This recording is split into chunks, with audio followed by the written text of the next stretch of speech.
Greetings, Barbera team. Let's talk about Module 44, the power of recognition and how it impacts culture. This is such an important topic. We're going to do it in two parts. I talk a little bit. Oh, by the way, we're 44 modules in. My goodness, I'm making sure I'm reading that right. Is Barbera the best? Boy, I guess. I mean, that's impressive. I hope you're taking action after these. You don't have a lot of time to take action because there's another one the next day, but even if you just do one thing, I think you're going to be making progress. But I talk a little bit about positive reinforcement and recognition when I discuss feedback, but I'd like to get a little bit more specific. On the recognition part, I do think it can help shape a culture. I do believe it influences better and more consistent behaviors going forward. I also believe it inspires people who aren't doing well, who see other people who are doing well, be recognized and celebrated, want to do well. I also think if we use it properly, our people will hit more of the numbers. And here's what I mean by properly: not waiting until someone hits the desired outcome to recognize them, but to recognize them throughout the process as you see them making gradual changes in their habits, in their attitudes, in their daily activities. Don't wait for them just to get where you want them to go before you pat them on the back. Let's pat them on the back as they make progress through the process, and they're a lot more likely to get to where you want them to go. So there's a lot to this. A lot of organizations are very poor in this regard. They're afraid recognition goes to people's heads. They're afraid recognition can make people entitled, make them want more, make them lazy. And I really think those are old school mindsets that have no place in organizations today.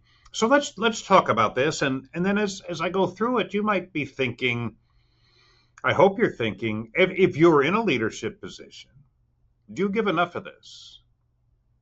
Or do you take some actions for granted just because they've done it so well for so long? It's not a smart thing to do.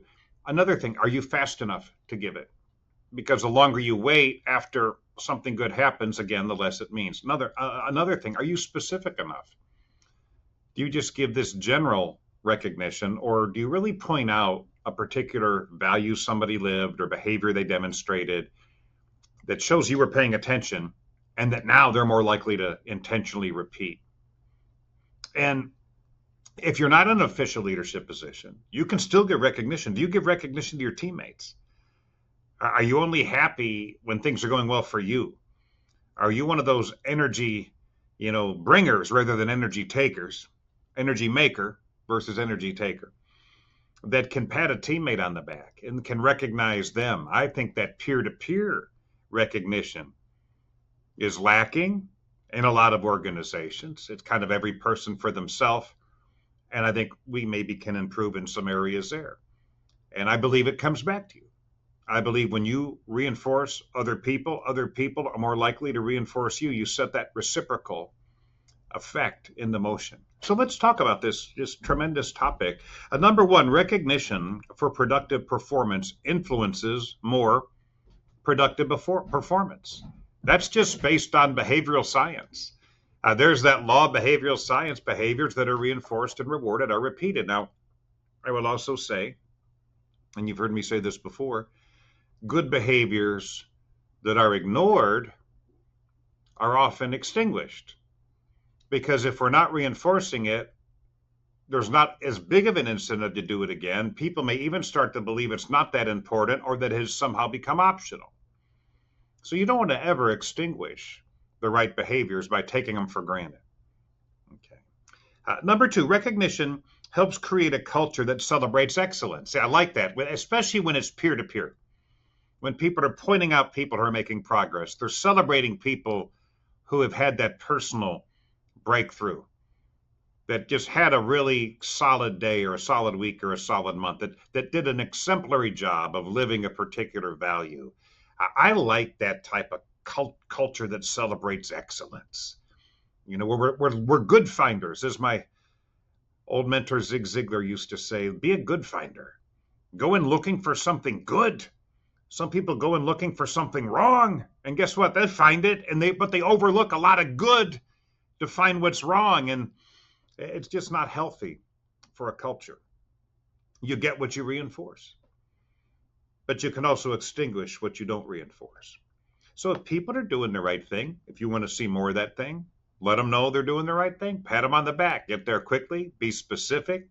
Hey, if you can build them up in front of other people, I think it's even better. One of the I won't call it a trick, but a strategy I learned is when we would have a company picnic or a company dinner, and I would be meeting a spouse for the first time.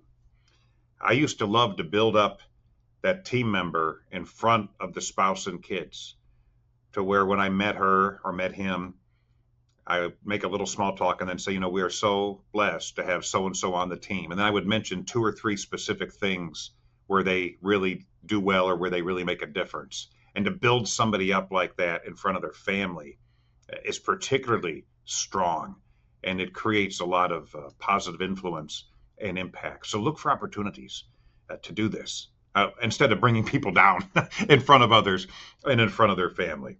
Right. Now, here, number 3 goes back to something I alluded to in my opening remarks. Recognition gives non-performers, so let's say we have people that are not hitting the standard yet. Okay. A recognition gives non-performers more incentive to aspire to perform better because they see that this is an organization that appreciates performance, that recognizes performance, that celebrates performance. And I see other people getting it. And I don't want to be jealous of that, but it's like, if I do the right thing, I'll be getting that too. And so it can cause people not doing well to want to do well. Now, if you're in an organization that doesn't celebrate excellence, that doesn't give recognition, then there's less incentive. It's like nothing happens anyway. I mean, I might do better numbers wise, but I'm comfortable where I'm at.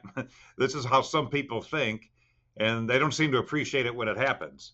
So let's send that right message. Let's get more people who want to be part of it.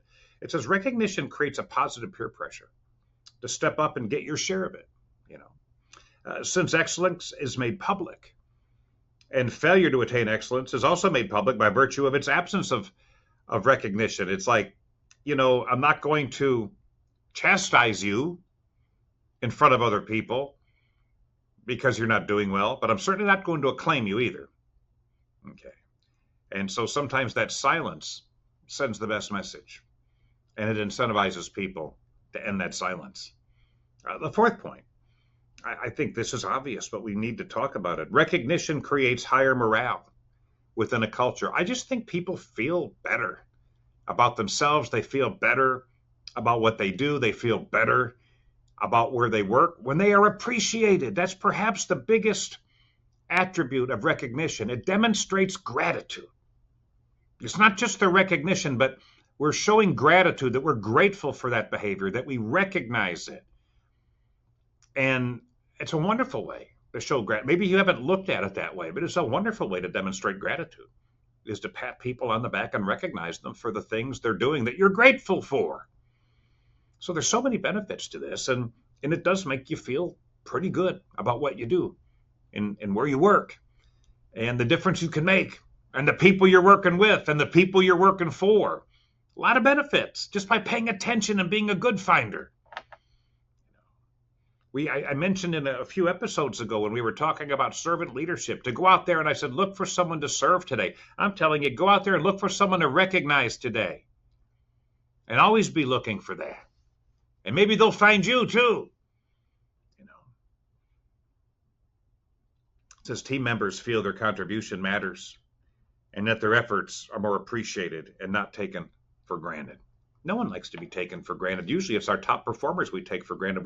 We stop patting them on the back because we're just used to them doing well. So sometimes we just kind of ignore them and we're down here making a fuss over 5-car Fred. But don't do that. Make sure you celebrate what you reinforce and reward, you will see more of. So let's make sure it's the right things. And then number 5, recognition's impact is multiplied when it's directed as much or more to essential activities and values as to outcomes. See, this goes back to what I mentioned earlier. Usually, we're really pretty decent at recognizing the outcome. You had a good month. Okay, you had a record month. You had a good week. But we're not always recognizing the values they lived, the behaviors they improved, the consistency that developed, the bad habit that got broken, the good habit that got started, the things that are going to actually create those outcomes. If you want better outcomes, recognize the things that create them, living the right values, executing the right activities. Don't just wait till they get to the outcome. They might not get to the outcome if you're not recognizing the things that create them, because they may not keep doing them. They may not think they matter that much. I hope that makes sense. A too heavy focus on recognizing outcomes only can create a culture where, that end justifies the means. As long as I get to the outcome, they're not going to care how I get there, because they're not saying anything about how anybody's getting there. They're just saying something about whether we get there or not. And that's not what you want. It's part of your culture. So these are some opening thoughts on the power of recognition, and a good discussion. Again, we're going to have a second part of this, but parting points. Do you feel you personally get enough positive recognition for your team contributions? Fair question. Maybe some of you have already started to think about that. Well, I wish someone would notice the changes I've made or the things that I've done. How often or likely are you to give recognition to teammates within or outside of your department? I mean, pat people on the back in other departments too when they perform well, when they improve, when they accomplish something. If you're in sales and you hear about someone in service having a record month, okay, put the donut down and go back there and pat them on the back. I'm telling you, that's going to make somebody's day. All right. And another question, could you become more aware of being a catalyst, being that good finder in this regard, and assuming the role of being the good finder? It's fun. You feel good about yourself too when you're building other people up. Some people, they come your way and they bring drama. Other people come your way and they bring positivity, positive outlook, positive words, positive energy. Be that person. And if you're someone who's intentionally going in, looking for people to recognize, I don't care what your role is, what your position is, looking for people that you can speak life into their lives, you're going to feel pretty good about what you do. And I have a feeling that's going to heavily influence how you interact, how you behave, the activities you engage in, and the results you get. It will come back to you, just like withholding it will. So have a good meeting and talk about this. And maybe you don't feel that you give enough of it. And you say, I'm just so busy with other things. It's not always easy, to pat people on the back really quickly and to do it. Okay, don't wish you were easier. Wish you were better. And by being more aware of it, you'll get better. Have a good discussion on this topic. And we'll talk about part 2 in the next module, and we'll dig even a little deeper.